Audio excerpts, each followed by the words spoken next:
one whose life, whose resource, whose time, whose strength has been deployed to his assignment to leave such a person empty. No. No. While Israel were leaving Egypt, in Exodus 3 verse 21, he said, they shall not go empty. They have been in this land. They have served in this land. They shall not go empty.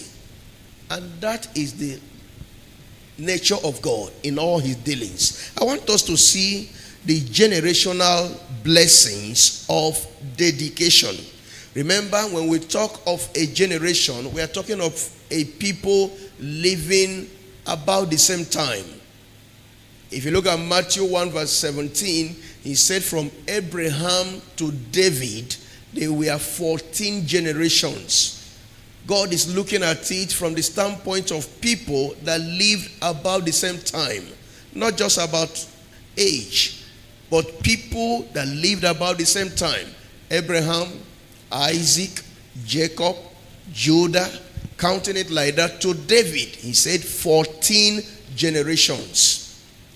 In the acts of God, if you remember that when sin came into the world, the Bible recorded that in Romans 5 verse 12, it said, by one man, sin entered the world. And so it passed on all. All that came out of Adam and Eve, it rubbed off on them. But it started by one man.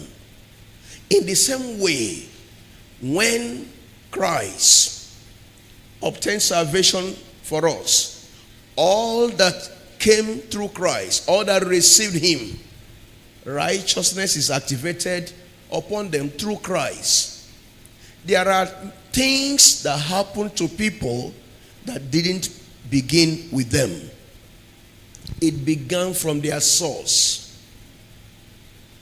In Isaiah chapter 51 verse 1 and 2, he said to the children of Abraham, he said, look to the rock from where you were hewn from. He said, I called Abraham and blessed him.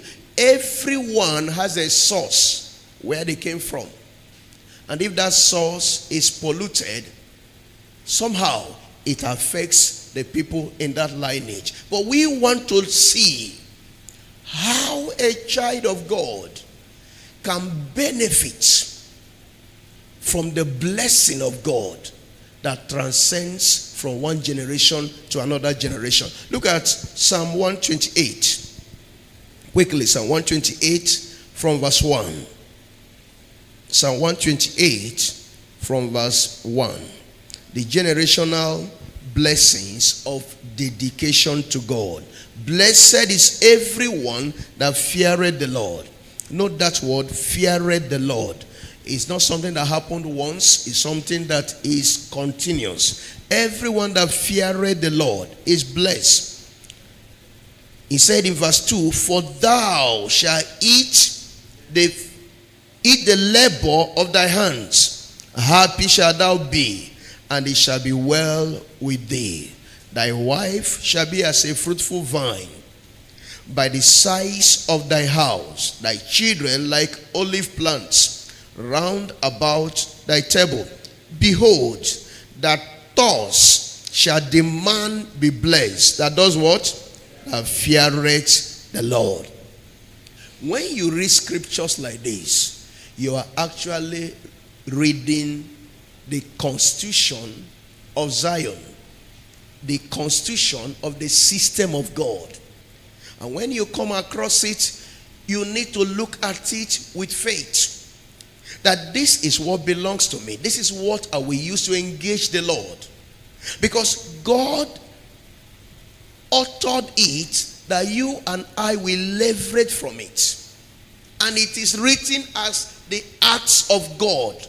It doesn't depend on your level of praying. As long as the conditions are fulfilled, it ought to be done. In Isaiah chapter 61, Isaiah chapter 61, verse number 9. Isaiah 61, verse 9. It says, and their seed shall be known among the Gentiles, and their offspring among the people. All that see them shall do what? Shall acknowledge them, that they are the seed which the Lord has done what? Has blessed. And we greatly rejoice in the Lord my God. He said, my soul shall be joyful in my God, for he hath clothed me with the garments of salvation. He hath covered me with the robe of righteousness, as a bridegroom decketh himself with ornaments. Look at verse 11. For as the earth bringeth forth her bud, and as the garden causeth the things that are sown in it to spring forth, so the Lord will cause righteousness and praise to spring forth before all nations. Note that verse 9 carefully. Their seed shall be known. Not known for evil. They shall be known among the Gentiles. Their offspring among the people. And how are they known? All they that see them shall acknowledge them, that they are the seed which the Lord has blessed. So we discover here that the blessing of the Lord, of which the Bible said the blessing of the Lord maketh. The blessing of the Lord makes lives. The blessing of the Lord is behind the making of men. It maketh.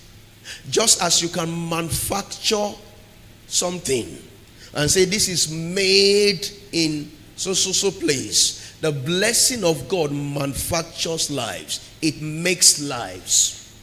And when the blessing is upon the life of anyone, it goes, it flows. It flows. If you look at Psalm 133 from verse 1, the Bible captured how it flows. It says, it flows from the head.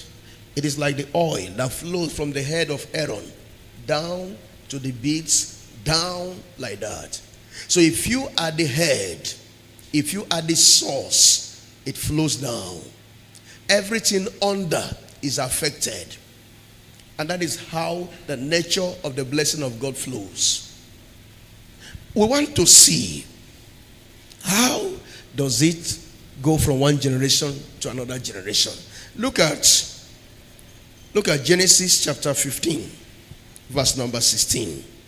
God was speaking to Abraham even before the law, to show you that this is the nature of God. Genesis 15, verse number 16. Remember that at this time, Abraham had presented that sacrifice at the altar, and then was watching and driving away the fowls of the air from laid at the altar. At this time, he has left the land of Egypt, the land of Ur, and totally trusted the Lord, living his life by the word of the Lord, by the instructions of God. Of course, that is a picture of a dedicated man. A dedicated man is one whose life is owned by God. And in fact, as I was going through this study, I discovered that when God owns a life, God also owns that life. That is, when he owns you, O-W-N, he owns you. He is the owner. He also owes you, O-W-E. But if he does not, you can't demand where you have not sown. I have seen it in the nature of God. And so God was speaking to this man in Genesis 15 verse 16, and God was talking of up to his fourth generation. He said, but in the fourth generation they shall come thither. Let me read from verse 13. And he said unto Abram, know of a surety that thy seed shall be a stranger in a land that is not theirs, and shall serve them, and they shall afflict them 400 years. And also that nation whom they shall serve will I judge. Look at verse 15. And thou shalt go to thy fathers in peace. Thou shalt be buried in a good old age. But in the fourth generation, they shall come hither again. They shall come hither again. He was speaking of what will happen to Abraham even long after Abraham had gone. What will happen to his seed? Because the covenant of God is not dependent on the life of the person that started it. In the same way, just as when a person, if you look, okay, let's look at Exodus chapter 20. Exodus 20 verse number 5. When God was talking about the people that worship other gods, he said, thou shalt not bow down thyself to them, nor serve them. For in the Lord thy God, for I, the Lord thy God, am a jealous God, visiting the iniquity of the fathers unto the children, unto the third and the fourth what? Fourth generation of them that hate me. So when somebody on the other side is dedicated to an idol, because to bow is to submit. To bow is to dedicate. So a worshiper of idol is one dedicated to idols. The consequence affects up to the fourth generation. In Hebrews chapter 7, verse number 9, when Paul in the New Testament, because so that somebody doesn't say, oh, it's only the Old Testament. In the New Testament, let's look at it. When he was talking about tithe. You know, some people say there's no tithe in the New Testament. I wonder the Bible that they read. In Hebrews chapter 7, look at verse number 9. He said, as I may so say, Levi also, who receiveth tithes, paid tithes. In what? In Abraham. One of the things that you will learn about tithes is that it is paid. It is not given. You give what you owe. That is what belongs to what you have. But you pay a debt. Do you understand? Tithe is a debt. It's not your own. It's a hallowed thing. You pay it. But that's not what I'm going to today. But look at that. He said in verse 10, for he was yet in the loins of his father when Melchizedek did what? Met him. I want you to remember Levi. Levi is the son of Jacob. Am I right? Yes. And you remember Abraham had Isaac. Isaac had Jacob and Esau. And Jacob had what? Levi. So Levi is like in the fourth generation. But the Bible is saying here that when Abraham was paying tithes to Melchizedek, which is part of his dedication, that Levi was inside him, did the same thing. The same way, when somebody's grandfathers were bowing and worshiping idols, making covenants, the person up to the fourth generation was in the loins and bowed alongside with him. That is why the consequence flows. But I want you to see the flow of the blessing of God and how it works. If you look at Exodus chapter 2, verse number 23. When the children of Israel cried by reason of what they were going through, look at verse 24. God heard their groaning, and God remembered his covenant with what? Abraham. And then in verse 25, and God looked upon the children of Israel, and God had respect unto them. He heard their cry, but he didn't respond to them based on their cry. He responded to them based on the covenant that he remembered. In other words, crying alone, growing alone doesn't move God if there is no covenant. He remembered a covenant that was made several years ago. That's to show you the effects of dedication. It can be remembered several years ago. Let me show you another example. In Isaiah chapter 37. Isaiah 37. Isaiah 37. Look at verse 33. The king of Assyria had risen against the people of God.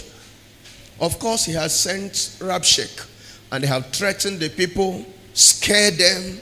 In fact, Rabshakeh said he came to make them to urinate upon their trousers. And that is how the devil works, to terrify the people. But when God was speaking, look at what God said. God sent his prophet. He said in verse 33, therefore thus said the Lord concerning the king of Assyria, he shall not come into this city, nor shoot an arrow there, nor come before it with shields, nor cast a bank against it.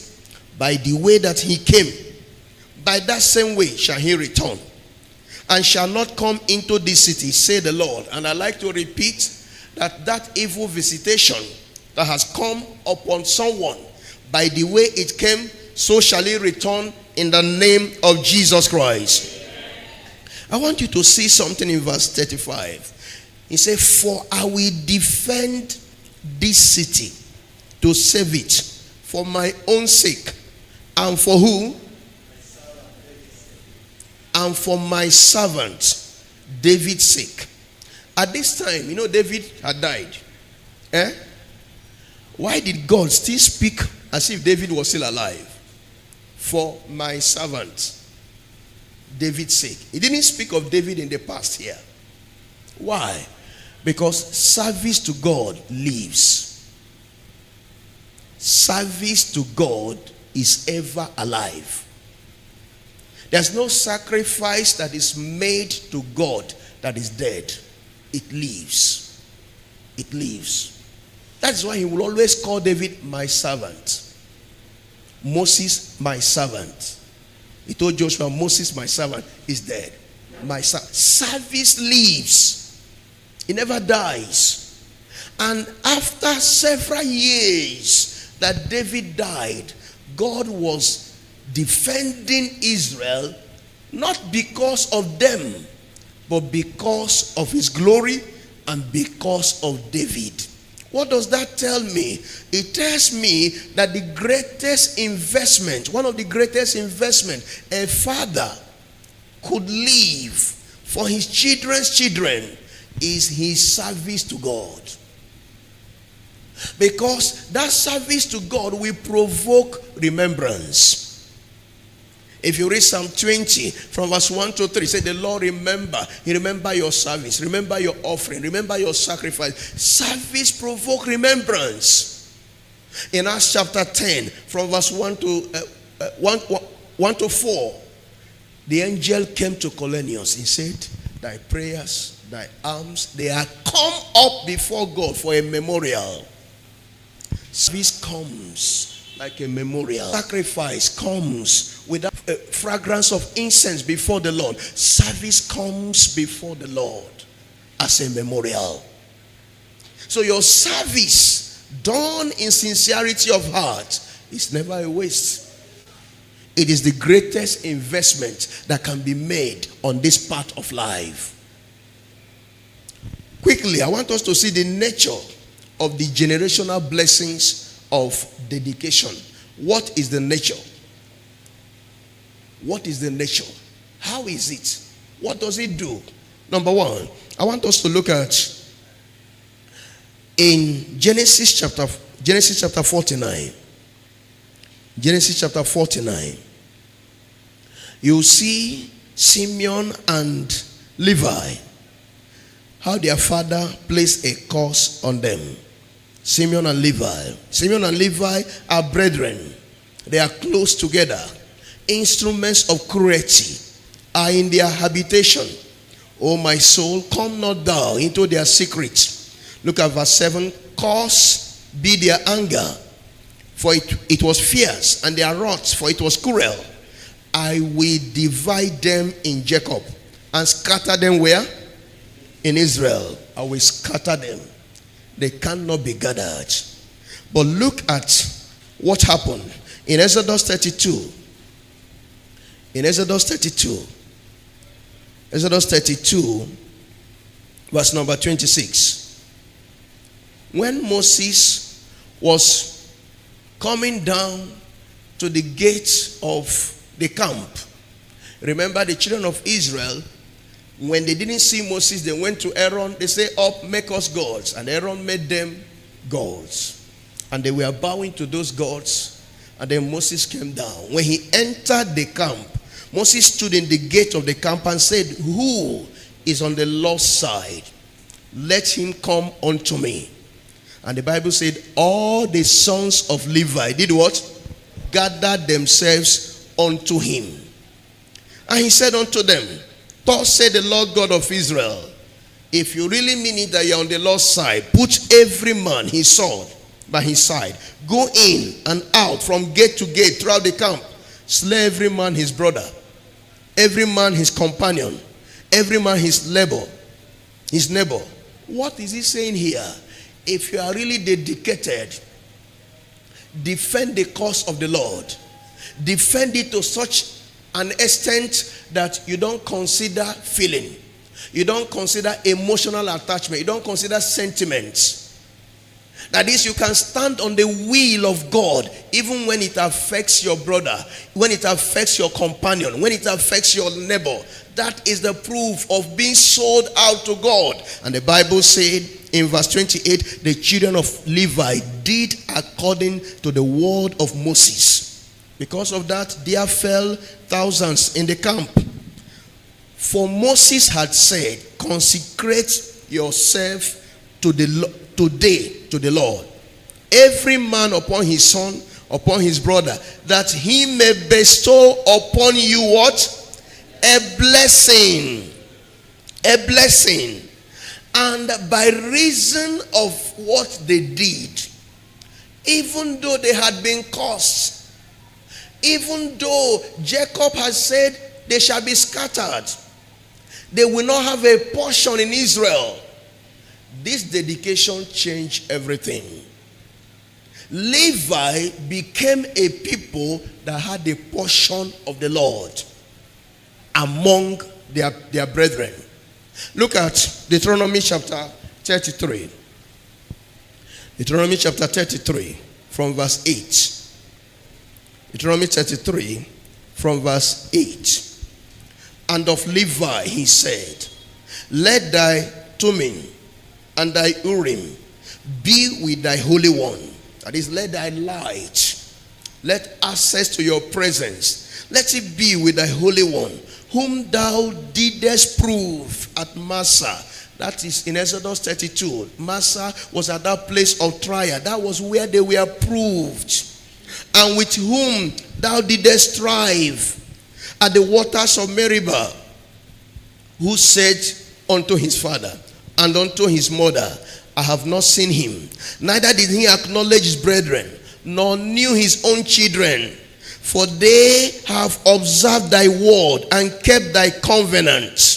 They have observed thy word and they have kept thy covenant. And because of that, they shall teach Jacob thy judgment, Israel thy law. They shall put incense before thee and hold burnt sacrifice upon thy altar. Look at verse 11. Bless Lord his what?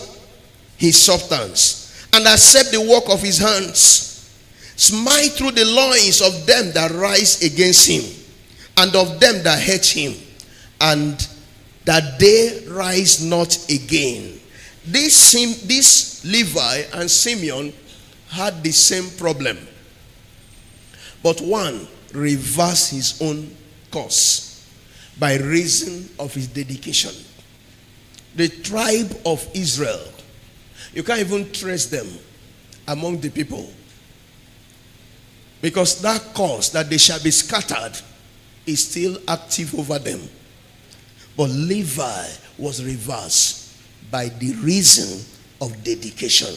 In fact, if you read Malachi chapter 2, verse 4 and 5, he says, I did it, I had a covenant with them for the fear that he feared me. God turned it around. In Numbers 25, let's see another person. Because one thing you will understand, when you see something happen more than once, you know that that is the nature of God. That is a pattern. It didn't happen just once. That's why the Bible said, in the mouth of two shall a matter be established. Look at another person again. In Numbers 25, the Bible tells us about Phinehas. Numbers 25, verse number 7. Verse 7. This was a time also that the children of Israel had been lured into immorality. And the wrath of God was upon the camp. And while they were there, one man, what's that his name again? Zamil or something like that. He took a Midianitish lady. The whole camp was crying. And then I can imagine he was sagging. And then was carrying his girlfriend, going like that into the camp. The whole camp was mourning. This one was holding a girl, going to do the same thing that has brought the whole camp into mourning. Went into the room. Phinehas saw him. He didn't even take permission from Moses. He just carried the sword, followed after him there, and then pierced them through and came out. God told Moses, Phinehas has defended me. The Bible said the wrath, the plague stayed. Look at that in Numbers 25. Look at verse number 9.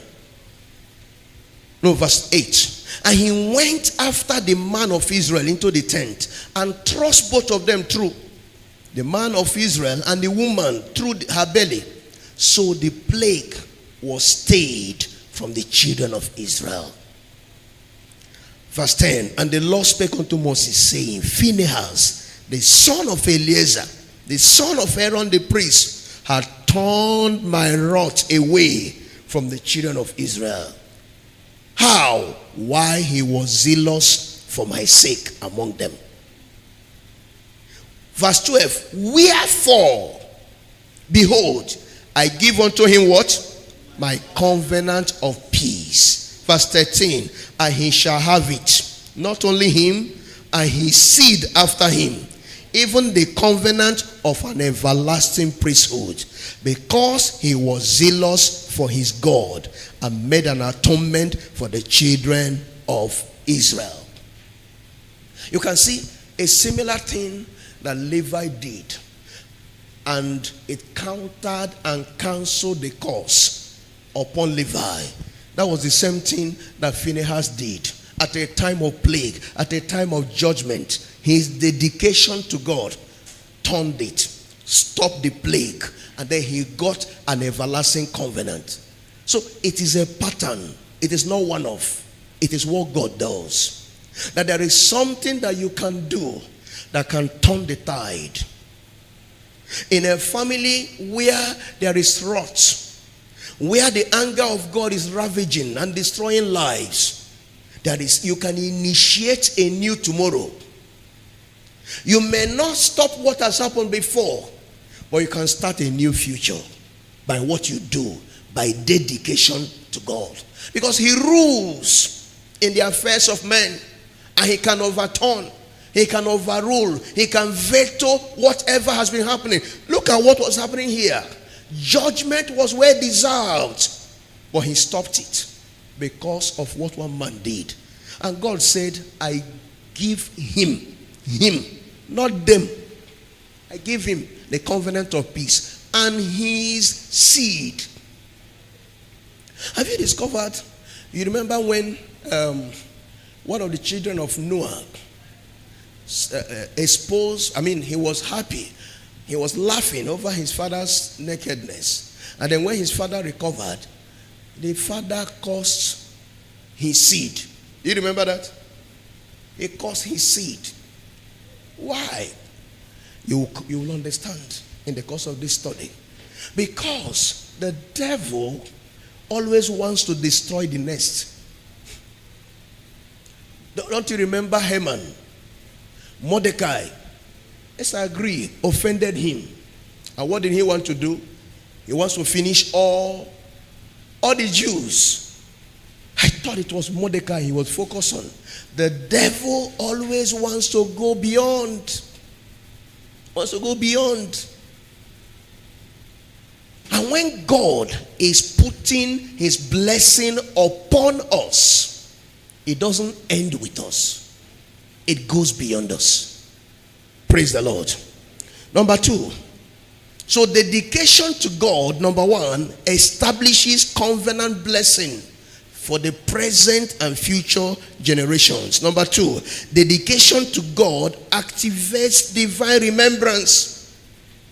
We saw it in Exodus chapter 2, verse 23 to 25. It was what God remembered, and by reason of that, he chose to visit Israel to deliver them from the land of bondage. Several years long after Abraham had died, his covenant with God was still alive. It never dies. Service to God never dies. It never dies. Number 3, dedication ends the flow of wrath for abominations. I want you to note carefully. There is a flow of evil wherever evil is done. Evil does not just end in the act that was done. In fact, one of the most dangerous consequences of evil is the long-term effect. Long-term effect. Not just on the person that did it. Because evil is an open door to the devil to come in. So you may not know the real consequence of that evil in the present. Because the door has just been opened. And once the door is opened, there is a flood of demonic activities. Because a door is open. I want you to imagine. Have you seen, you remember when they went to I think there was one recruitment they were doing in one stadium. And then there was a stampede. Do you remember? There was a stampede because people want to rush in. I want you to understand something. In the spirit, there is a demonic stampede. Because all the demons are looking for habitation. They are walking to and fro looking for habitation. So whenever a door is opened anywhere, everybody wants to do what? Rush in. Just imagine if you have been in a place like Dubai, outside the weather is terrible. Abi? If you have opportunity to run into the house where you can have AC, what do? You want to run in. The devil is in a dry land. He's in a dry land spiritually. And you know that spirits live by blood. So when he's in a dry land and there is no habitation, it is like someone under the heat of the sun looking for a place of rest. So if somebody opens the door, he that breaketh the hedge, the serpent will come in and bite him. So the consequence of sin is not known immediately. When Samson was with Delilah, he thought it was just, let me just play her. No, it wasn't play her. The consequence will come after. His eyes will go with it. His lifetime will be shortened. He sold into bondage. because of one activity. And I want you to know that in the spirit, we are interconnected. There are, what I mean by that, you remember in Joshua chapter 1, verse 3, God told Joshua, arise, go over this Jordan, thou and thy what? And thy people. You know that time, we are not told that Joshua had married. So what people were God talking to? People connected to him in destiny. There are people who rising in life depends on Joshua rising. Joshua falling also affects them because they are connected to him. They are connected to him. There were people who their destiny depended on what Esther did. Mordecai told her, if you don't understand why you came into the kingdom at a time like this, then God will need to raise a deliverer somewhere. But you know that sometimes that raising a deliverer takes time. The raising of Samuel took time. Before Samuel could rise, Israel were in bondage for years. If you read 1 Samuel 7 verse 1 and 2, the Bible says they were in bondage for long season, 20 years. Before David could rise, Saul was there occupying the seat. Several years had gone. What I'm trying to make you realize that people suffer because of what one person does. So if you think that the consequence of that sin is just the temporary thing that will happen to you, no, there are other people it will affect, because what you have just done is to open. You are like somebody that an armed robber was knocking on the door. You now went and opened the door. Once you open the door, you cannot quantify what the armed robber will do. He will come in with gun. He will rob people. He will kill who he will kill. He might rape whoever he might rape. He might take whatever he will plunder. But what you did was just open the door. So the consequence of, okay, look at David. David slept with Bathsheba. Abi, can you quantify the consequence? It was just that sin. But look at that. It dethroned him. It made Absalom to commit. He slept with one woman. Absalom slept with all his wives. Absalom was so loved by him. Absalom had to die. David had to run away, become a fugitive for long. People that couldn't even talk to him, the Shimei and all that, were talking to him, mocking him, casting stones at him. All those things because he slept with one woman and murdered the husband. So sin has collateral damage. Why am I telling you this? Look at that place where we read again. Look at Deuteronomy. Deuteronomy chapter 18. Deuteronomy chapter 18. Deuteronomy 18 from verse 12. He said, for all that do these things. What are the things he was talking to them about? In verse 10. Okay, let me read from verse 9. When thou art come into the land which the Lord thy God giveth thee, thou shalt not learn to do after the manner, after the abominations of those nations. There shall not be found among you anyone that maketh his son or daughter to pass through the fire. Verse 11, or a charmer, a consulter with familiar spirit. Just let me go and inquire. Let me go and inquire is enough to open the door. Let me go and inquire.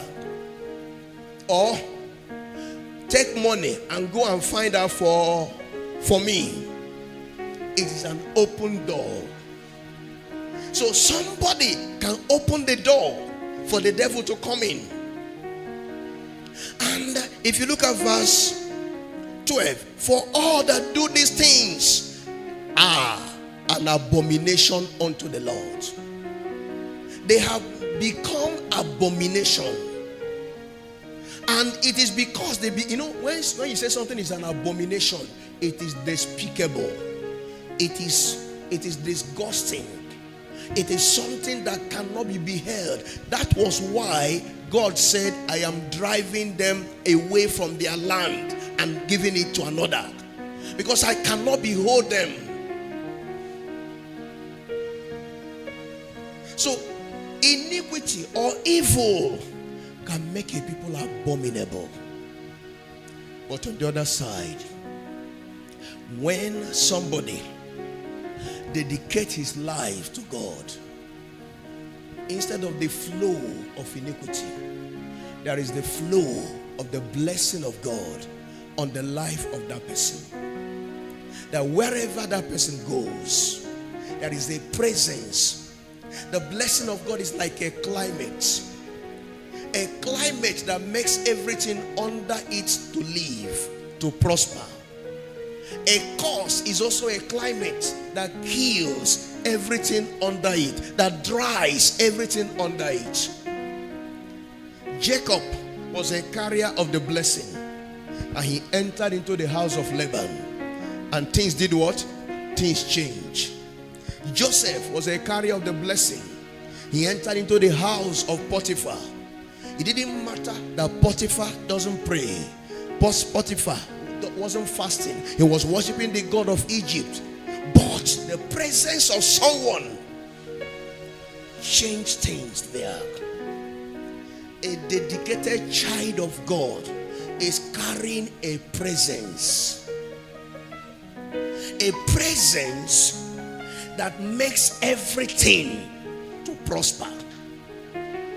Psalm 16 verse 11, he said, in his presence is fullness of joy, and there are pleasures forevermore. Nothing dies under his presence. You see, when you have this understanding, you will know, like Peter the apostle, that I may not have silver now, I may not have gold now, but there is something I know that I have. And as long as that thing is not taken away from me, gold will come, silver will come. I don't know whether you understand that. Look at when God blessed Adam and when God blessed Noah. Noah had just come out of the ark empty. You know, he came out of the ark without food. And the whole world has been devastated by flood.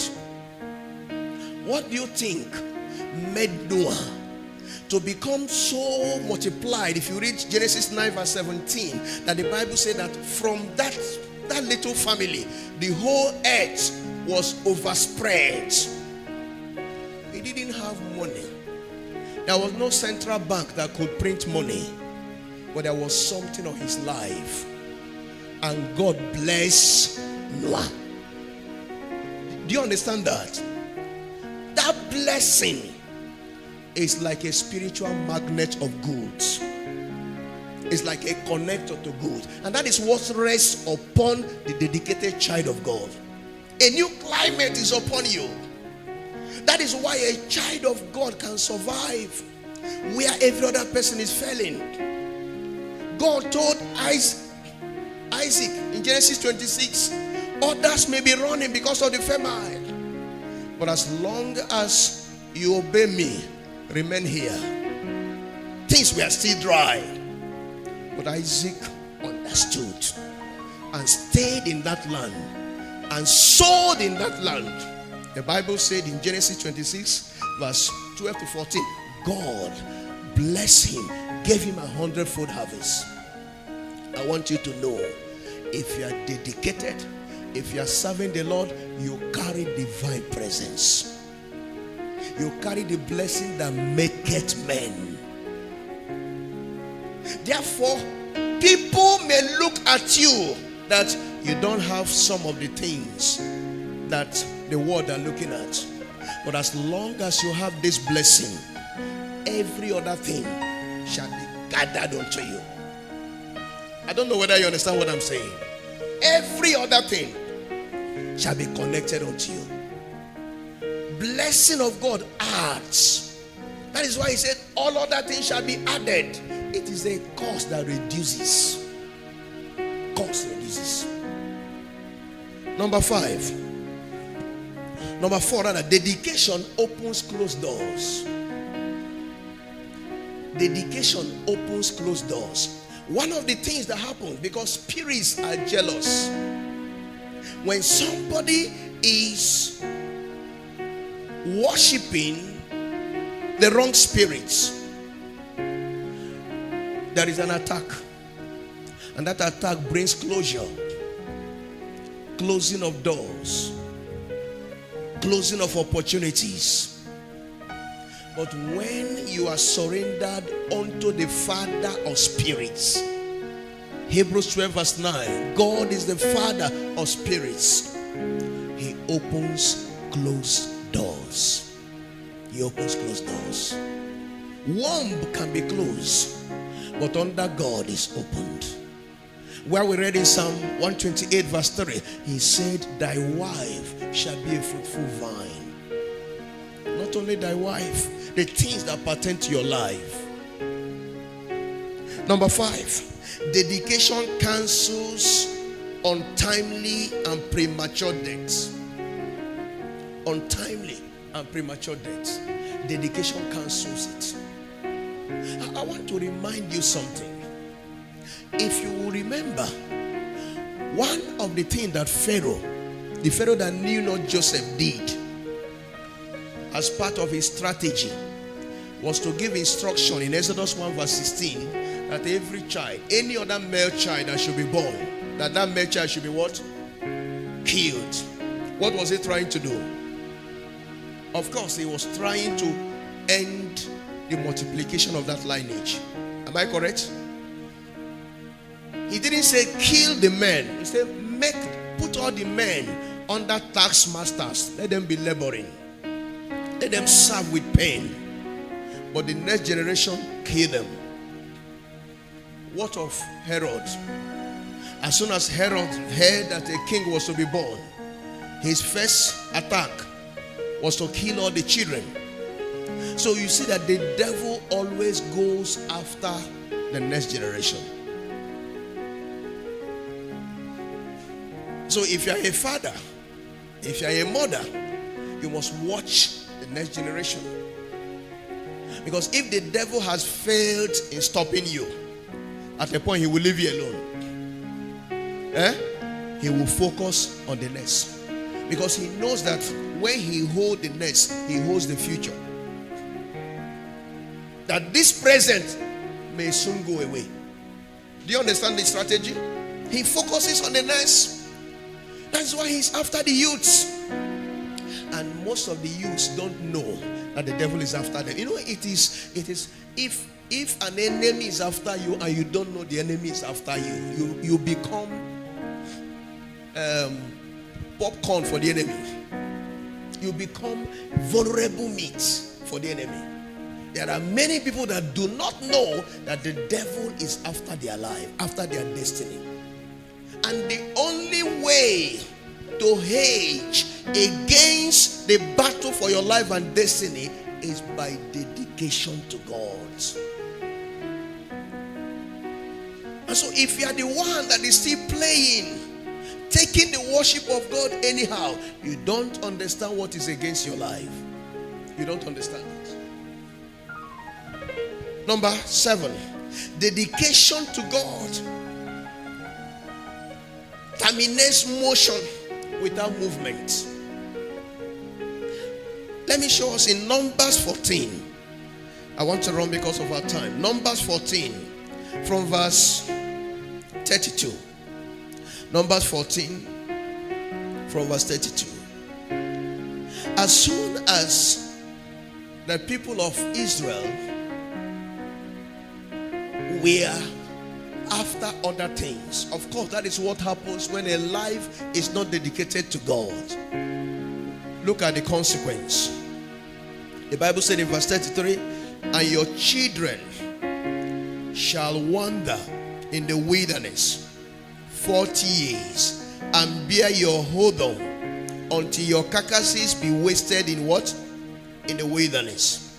After the number of the days in which ye search the land, even 40 days, each day for a year, shall ye bear your iniquities, even 40 years.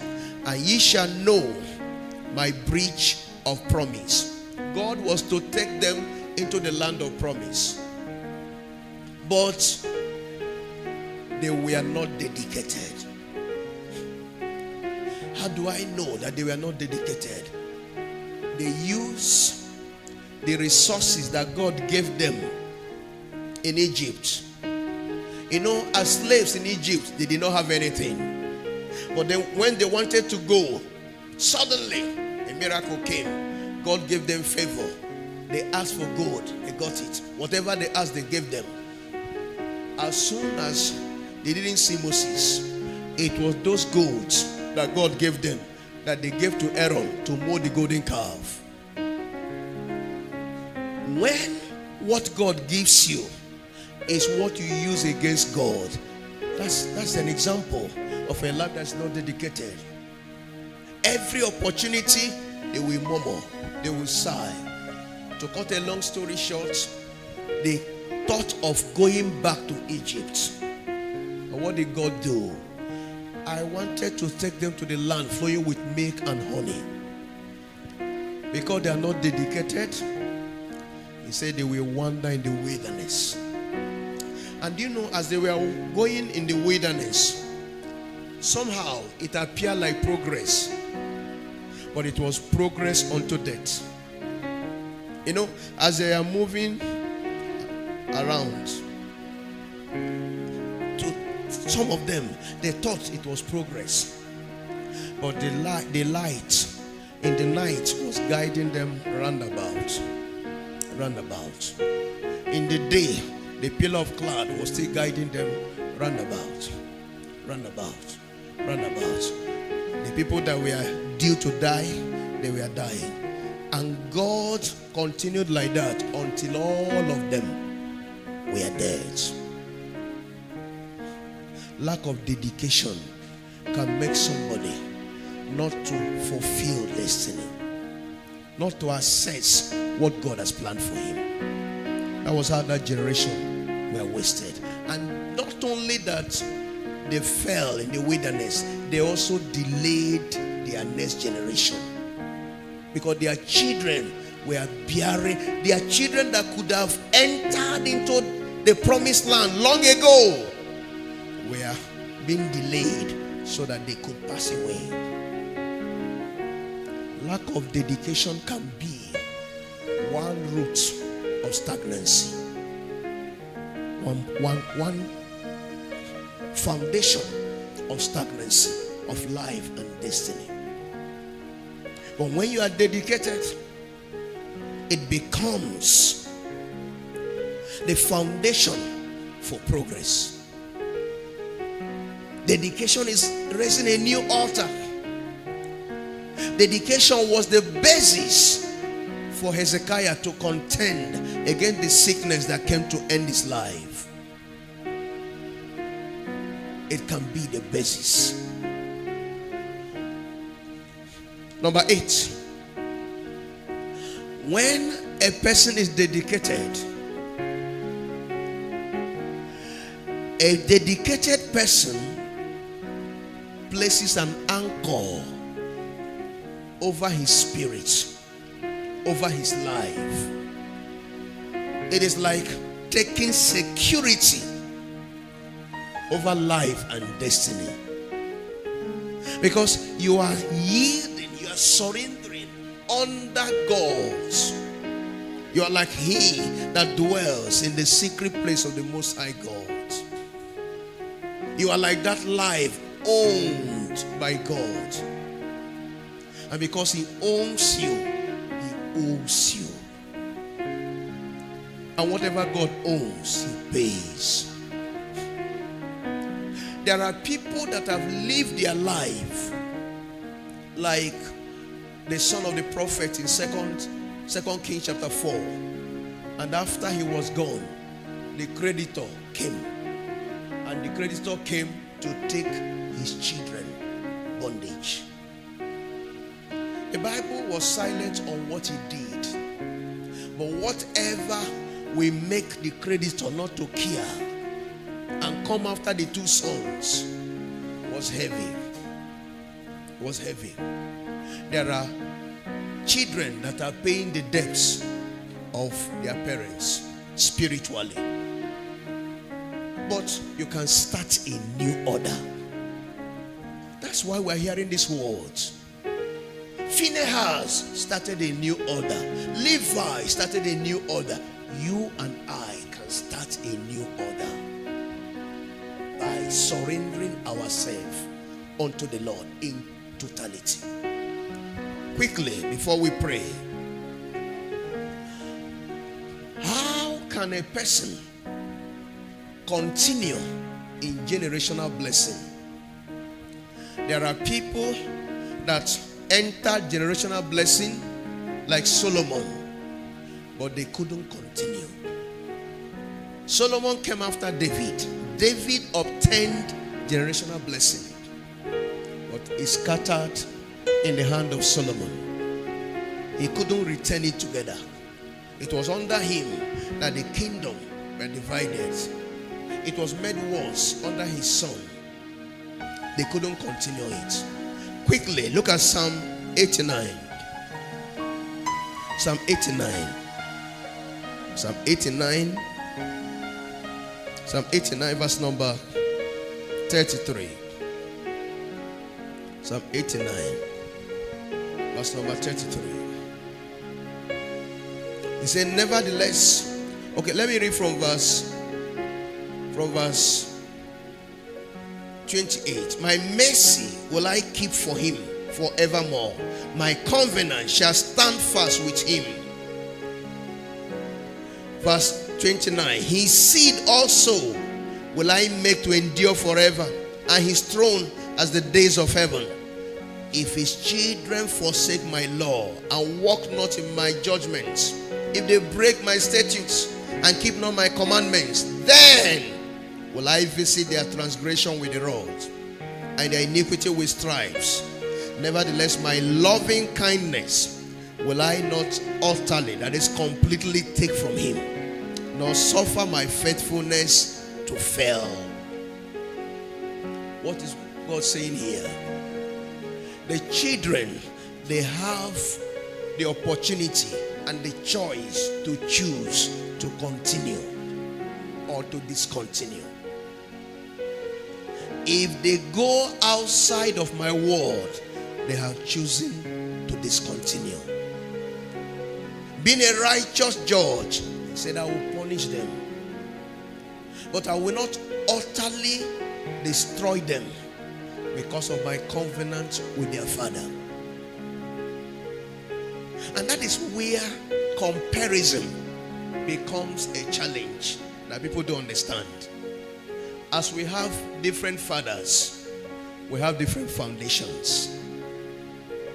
If the father of A is carrying a curse and God is angry with him, because he is bowing, maybe the father of A, Okot, of course, you know he's worshiping something else, and the anger of God is on him. And you are from the father of B. A blessing is in your life. Where you're looking for fine babe. And what you're looking at is straight leg. Figure 8. Not spirituality. Because if the person is redeemed, the person is exempted. But you don't care. All you care is beauty. You even say, the other one, I will make her to serve God. You are Holy Ghost brother. You make her, you convict and convert her. You are not looking at the spiritual side. This person is carrying baggages, of course, and then you yoke with it. Do you know that the business that Jehoshaphat entered into with the son of Ahab, God overthrew their sheep and drowned their sheep. Why? Because he joined affinity with somebody God is angry with. So when we say people should marry believers, they don't understand. They say it's church rule. No. When you covenant with the anger of God, you take part of the anger of God. Because marriage is a covenant.